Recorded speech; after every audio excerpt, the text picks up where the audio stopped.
Oh.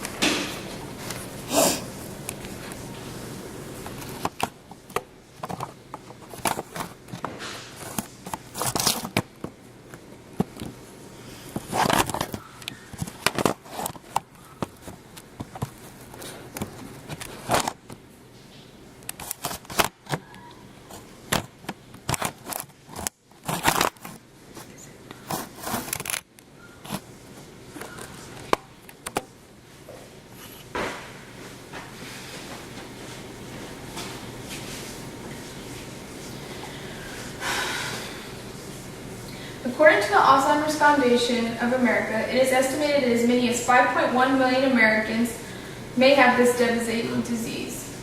The same foundation states that Alzheimer's is a progressive degenerative disorder that attacks the brain's nerve cells, more popularly known as neurons. During this attack, it results in a loss of memory, both thinking and language skills, as well as behavioral skills.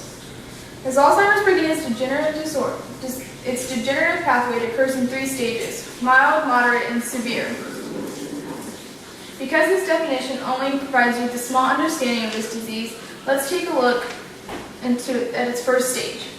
Alzheimer's begins in what is called the mild stage, also known as the cognitive stage. Following the patient's diagnosis, it occurs as so. A person newly diagnosed with Alzheimer's disease will experience adversity in some of the following ways: trouble locating an everyday item, getting lost, becoming moody, and having trouble with complex tasks. During the mild stage of Alzheimer's, one can still fully do for his or herself in ways such as bathing, eating, and driving. Although this disease occurs as one grows old, aging is not the only factor causing this disease. Internally, the brain's neurons are undergoing attack by what are called lesions. First of these are the beta amyloid plaque, which are sticky clumps of protein fragments that have formed outside of the neuron. Second are what are called neurofibrillary tangles. These twisted fibers are made up mostly of a protein called tau, and these build up inside the nerve cells.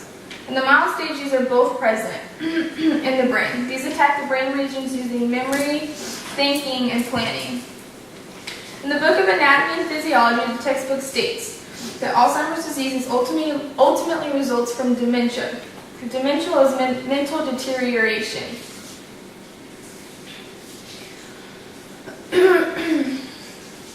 The text also states that the disease is inherited and a mutation in the gene APP, suggesting that too much of the previously mentioned beta amyloid may be toxic. Lastly, during this period of time, it is most common to make future plans for the individual undergoing Alzheimer's disease.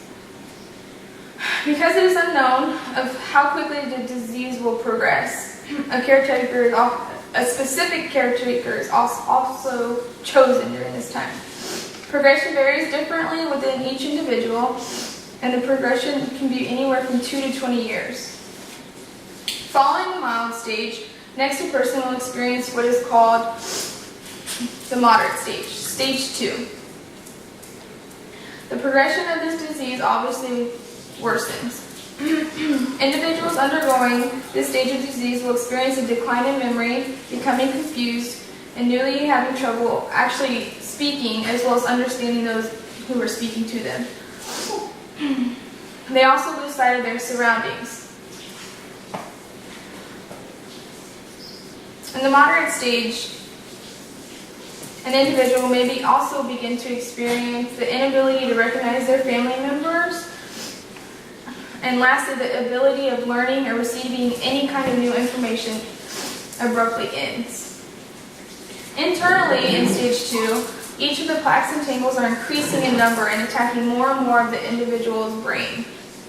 This stage of Alzheimer's is said to be the longest and most progressive stage as this disease takes place. During this stage, a caregiver is mostly involved. Finally, finally, following the previous stages, stage 3 occurs, what is known as severe Alzheimer's disease. This stage is fatal and the most difficult to watch a loved one go through. During this stage, a caregiver has completely taken over. The individual has lost complete communication and has lost control of mostly all body functions. During this stage, one is most susceptible to illnesses, and according to the Alzheimer's Foundation of America again, one passes from pneumonia.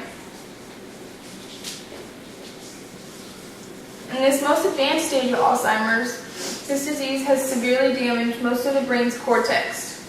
The brain experiences widespread cell death and becomes useless. It is also said that the brain will shrink.